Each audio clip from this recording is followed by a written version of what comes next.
Dear friend, इसमें अब हम लोग देखेंगे नेचर ऑफ रूट्स इस वीडियो में, और फिर कुछ लैंग्वेज प्रॉब्लम जो आपको टीच करता है, और बहुत सारे प्रॉब्लम पर बात करेंगे। आइए देखते हैं नेचर ऑफ रूट। पहले हम लोग एक बार जो क्वाड्रेटिक फॉर्मूला हम लोग खुद से तैयार किए उसको देखते हैं। x is equal to minus b plus minus root under d. अब देखिए डी का मतलब ही आपको पता है, डी का मतलब होता है बी स्क्वायर माइनस 4ac। जरा आप सोच के देखिए, यहाँ पर डी का वैल्यू यदि जीरो आ जाए, और जीरो आप बी में प्लस करिए और या माइनस करिए, कोई फर्क नहीं पड़ता है। तो इसीलिए लिखा कि if d becomes zero then the nature of roots become real and equal, यानी अल्फा और बीटा, यानी एक्स का दोनों वैल्यू आपस में क्या हो, इस पर हम पहले भी बात कर चुके हैं। इसका मतलब वह क्वेश्चन परफेक्ट स्क्वायर है। नेक्स्ट, यदि सपोज करिए यहाँ 25 आ जाता है तो आप +5 करिएगा और फिर -5 करिएगा, तो दो अलग अलग रूट आएगा। इसीलिए बोले D is greater than zero, real and equal, और D is less than zero, not real. Not real का क्या मतलब, सपोज करिए आपको -25 आ जा रहा है और आप इसका आंसर ना तो 5 लिख सकते हैं और ना ही आप -5 लिख सकते हैं। तो इस तरह के क्वेश्चन को, नंबर को बोला गया इमेजिनरी नंबर। और इसको निकालने के लिए बस बड़ी इजी वे मैथमेटिक्स मान लिया इसको, आई स्क्वायर, किसको, -1 को, और 5i, और i देखते ही हम लोग समझ जाते हैं इमेजिनरी, नॉट रियल। तो आइए हम लोगों को रियल रूट्स पर बात करना है। तो पहला क्वेश्चन लेते हैं हम लोग, x square minus 2k1 into x plus K square equal to 0 has real and equal root. Real and equal root का मतलब आप जान ही चुके हैं, डी बिकम्स जीरो।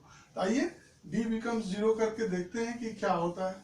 तो अकॉर्डिंग टू क्वेश्चन, चूंकि रियल एंड इक्वल है इसलिए हम लोग लिखेंगे अकॉर्डिंग टू क्वेश्चन, क्वेश्चन के अनुसार बी स्क्वायर मतलब ये टोटल, ये एक्स को छोड़ दीजिए, तो इसका स्क्वायर पहले कर लीजिए, बाहर वाले का, तो क्या आएगा 4 इंटू के प्लस 1 होल स्क्वायर।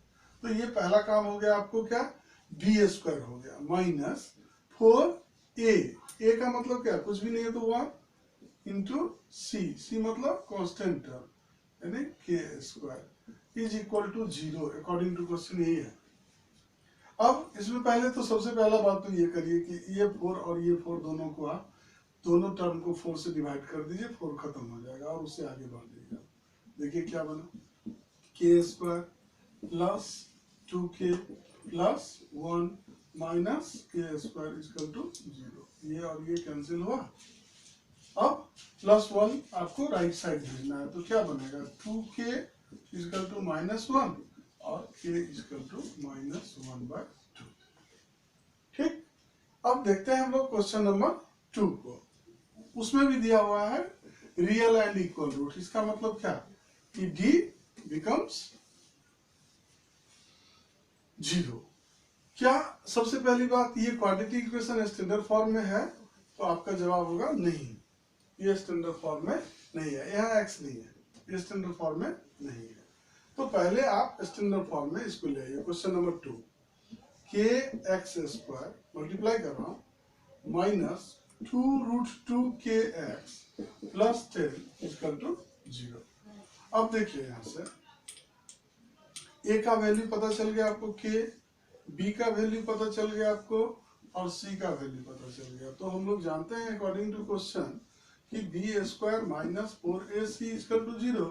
तो बी स्क्वायर मतलब इसका स्क्वायर करना है, तो इसका स्क्वायर हम कर लेते हैं पहले ही। माइनस का स्क्वायर प्लस हो जाएगा 2√2 का स्क्वायर, इसका 4 और इसका 2, 4 2 जा 8 के स्क्वायर माइनस 4ac। ये क्या है आपका, k है, और c क्या है, 10 है। तो क्या बनेगा 10k इंटू 4 यानी 40k equal to 0। My dear, सबसे पहले 8 से आप इसको डिवाइड कर लीजिए दोनों ही टर्म को, तो ये बन जाएगा आपका के square minus 5k equal to 0। के कॉमन ले लीजिए, k माइनस 5 इक्वल टू 0। तो k इक्वल टू 0 या k equal to 5, k equal to 0 नहीं चलेगा। जैसे ही आप यहाँ डालेंगे k इक्वल टू 0, वो टोटली क्या हो जाएगा, 0 हो जाएगा। तब तो हम लोग क्या करेंगे, एक स्टेप और, k माइनस 5 इक्वल टू 0 और k इक्वल टू 5। आइए थर्ड क्वेश्चन देखते हैं। लेकिन थर्ड क्वेश्चन में एक लफड़ा है, इसमें दे दिया है ओनली रियल रूट्स। तो रियल रूट तो दो केस में बन रहा है, डी और ये इस केस में, दोनों केस में बन रहा है। तो इसका मतलब ये है कि ये जो क्वेश्चन नंबर 3 है, इसके लिए आपको सिर्फ और सिर्फ एक बात सोचना है कि इस बार अकॉर्डिंग टू क्वेश्चन क्या होगा। अकॉर्डिंग टू क्वेश्चन बनेगा ये b² minus 4ac equal to 0। No, दूसरा बनेगा ग्रेटर देन 0। तो दोनों का कंबाइंड साइन रखते हैं हम लोग, ग्रेटर देन और इक्वल टू। चलिए इसमें हम लोग बात जानते हैं, इसमें फंसने का बड़ा ही अच्छा तरीका होता है। इसमें क्या होता है, जैसे -3 है और -2 है, तो इस दोनों में देखिए आप ग्रेटर कौन है, तो आपको -2 ग्रेटर लगेगा, क्योंकि इसका मतलब ही होता है कि मैं 2 रुपए के कर्ज में हूँ और वो 3 रुपए कर्ज में है, मैं अमीर हूँ। तो जो ग्रेटर है उसकी तरफ ग्रेटर सा सिंबल लगाते हैं। लेकिन जब दोनों का साइन काटिएगा तो क्या होगा, ये इक्वल टू नहीं है जो चेंज नहीं होगा, ये चेंज होना होगा इसको, यही इसका नेचर है। जरा सोच के देखिए ना, अब 2 बड़ा नहीं है, अब बड़ा हो गया 3। तो इस बात को ध्यान में रखिएगा, जब भी आप स्मॉलर और ग्रेटर में चल रहे हो, तो जब भी साइन कैंसिल होगा तो ये सिंबल चेंज होगा। प्लस होगा तो अलग साइन होगा, नहीं चेंज होगा, माइनस होगा तो चेंज होगा। चलिए इसको ध्यान में रखते हुए इस क्वेश्चन को सॉल्व करते हैं। यहाँ देखिए b का वैल्यू हो गया -3k, होल स्क्वायर करिएगा तो क्या बनेगा 9k² माइनस 4ac यानी क्या 16 ग्रेटर देन इक्वल टू 0। चलिए टपा देते हैं उसको, RHS भेजते हैं। तो 9k² greater than equal to क्या 16, तो k² greater than equal to क्या 16/9। अब देखिए ये स्क्वायर है 4/3 का, तो जब हम लोग लेंगे k इज ग्रेटर देन, तो क्या होगा 4/3। लेकिन यदि हम लोग ये ले लें -4, तब ये सिंबल इधर आ जाएगा -4/3। देखिए इक्वल टू, इसका क्या मतलब कि k जब भी होगा 4/3 से बड़ा होगा और -4/3 से छोटा होगा, -4/3 से छोटा होगा और 4/3 से बड़ा होगा। तो ये इस तरह से हम लोग सवाल को बनाते हैं।